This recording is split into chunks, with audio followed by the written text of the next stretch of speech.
මහබෝසතාණන් වහන්සේ ගැන හිතහම මහා කල්ප අසංඛ්‍ය 20යි ලක්ෂ එකක් මේ සංසාරේ පාරමිතා පුරන කාලේ නීත විවරණයෙන් පස්සේ දාන පාරමිතාවේ හැටියට දුන්න දාන ප්‍රමාණය සීමා නැහෙනි.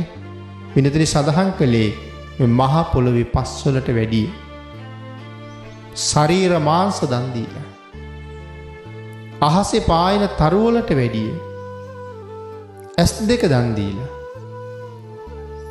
මහා සාගර ජලයට වැඩි ලේ දන් දීපු ඔටුනු පලන් හිස්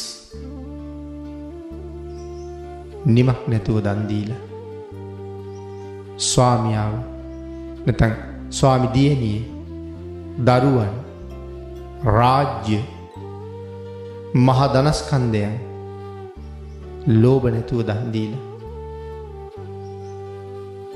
දාන පාරමිතාව සම්පූර්ණ කරපු ඒ මහා පුරුෂයාණන් ඒ පාරමිතා පුරපු කාලේ සියල්ලම අමතක කළත් බෙස්සන්තර මහරජුරුව වෙලා ඉපදිච්ච කාලේ බෙස්සන්තරාත්මී ඉපදිච්ච කාලේ මහබෝසතාණන් වහන්සේ එවත බෙස්සන්තර රජුරුව දන් දෙන වෙලාවේ මේ මහ පොළොව කම්පා වෙනවනේ.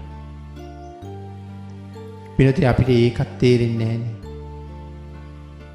ධර්මයේ සඳහන් කරලා තියෙන්නේ යොදුන් 2,40,000ක් මේ මහ පොළොව ගැඹුරුයි කියලා. හාරගෙන ගියත් යොදුන් 2,40,000ක් තරම් හාරන්න ඕනේ. එවන් වූ බොල් පොළව වෙවුලවන්න කම්පා කරවන්න ගුගුරවන්න දානයක් දෙනවා කියලා කියම කාටද තේරෙන්නේ? ඒ දානි කොහොම දෙන්නේ නැද්ද මහ පොළොව වෙවුලන්න? වරක් දෙවරක් නෙමෙයිනේ. ඉතින් එතකොට එහෙම දන් දීපු මහ බෝසතාණන් වහන්සේ ලෞතර බුදු බව ලබා ගත්තට පස්සේ මේ වාගේ කාය ශක්තියක් ලැබෙනවා කියන කාරණාව සැක උපදවන්න වටිනවද? ආන් එහෙම මූලාශ්‍ර ගැන හිත කරුණු තේරුම් ගත්තොත් සැක දුරු වෙනවා මිසක් එහෙම නැත්තම් නිකම්ම කෝටි 10,000ක ශක්තිය තිබුණා කියලා කියහම තේරෙන්නේ මේ ශක්තියට තමයි කියන්නේ මහා නාරායන සංඝාත බලය කියලා. භාග්‍යතුන් වහන්සේගේ ශක්තියට. ඔන් අපට ශක්තිය සැකයි. නමුත් යම් ප්‍රමාණයකින් සැක දුරු කරගන්න කරුණු කීපයක් සඳහන් කළේ. අට්ඨිමේ භික්කවේ පුඤ්ඤාභිසන්දා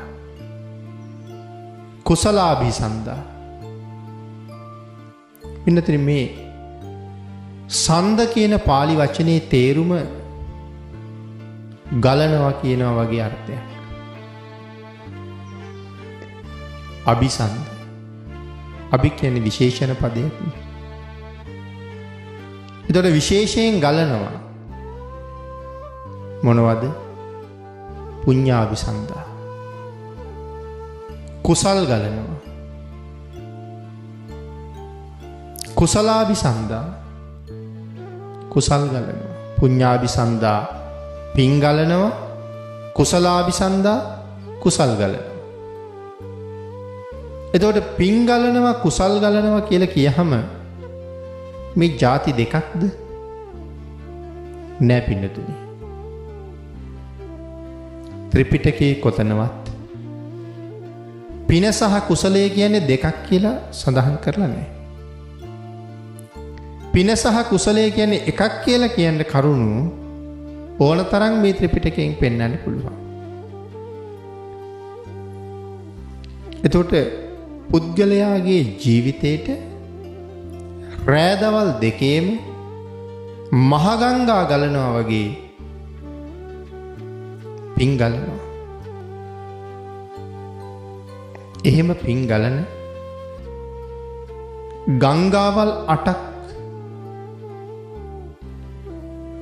පුණ්‍යාභිසන්ද සූත්‍රයේ දේශනා කරනවා. අට්ඨිමේ භික්ඛවේ මහණෙනි පින් ගලන කුසල් ගලන කාරණා 8ක් තියෙනවා. පළවෙනි එක බුදුන් සරණ යෑම. දෙවෙනි එක දහම් සරණ යෑම. තුන්වෙනි එක සංඝුන් සරණ යෑම. ඉතුරු පහ පන්සිල්. එතකොට දේශනාවේ සඳහන් කළා සුකස්සාහාර සෝඅග්ගිකා මේ කාරණා 8 යමෙකුගේ ජීවිතය තුළ තියෙනවනම් යමෙක් මේ කරුණු 8න් පොහොසත් නම් සුකස්සාහාර සැපගෙන දෙනවා. මේ කරුණු 8න් යුක්ත නම් සැපගෙන දෙනවා. සාමාන්‍ය සැපයක්ද නෑ සෝඅග්ගිකා අග්‍ර වූ සැපයක් ලැබෙනවා. ඒ අග්‍ර වූ සැපයක් කියලා කියන්නේ ඒක කොයිතරම් අග්‍රද කියන කාරණාව පැහැදිලි කරන්න තේරෙන්නේ නෑ. එහි තියෙන අග්‍ර බව. එහෙම සඳහන් කළේ පින්නතනි මේ ලෝකයේ අග්‍ර වූ දේවල් ලබන්න හුඟක් අමාරුයිනේ. අග්‍ර වූ දෙයක් ලබන්න හුඟක් අමාරුයි. එහෙනම් මෙතනත් සඳහන් කරන්නේ සෝඅග්ගික අග්‍ර වූ සැපයක් ලැබෙනවා. ඉතින් එහෙනම් අග්‍ර වූ සැපයක් පහසුවෙන් ලබන්න බෑ. ඒ කියන්නේ එහෙමනම් මේ කරුණු 8 ඊටාම පහසුවෙන් ජීවිතයට ළඟා කරගන්න බෑ.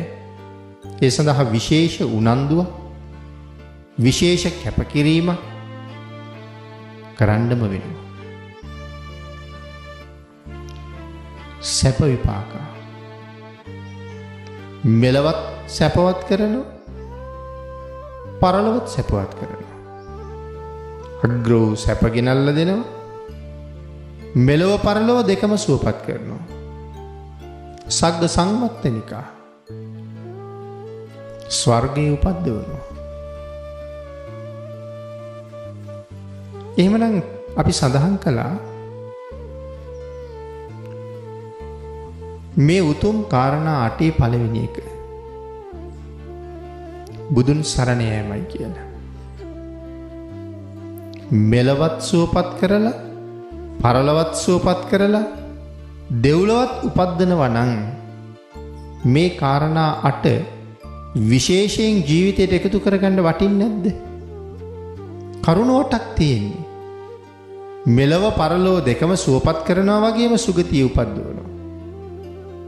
හිතලා බලන්නකෝ සමාදන් වෙන්න කොච්චර වටිනවද කියලා. ජීවිතයට එකතු කරගන්න කොච්චර වටිනවද? ළඟා කරගන්න කොච්චර වටිනවද?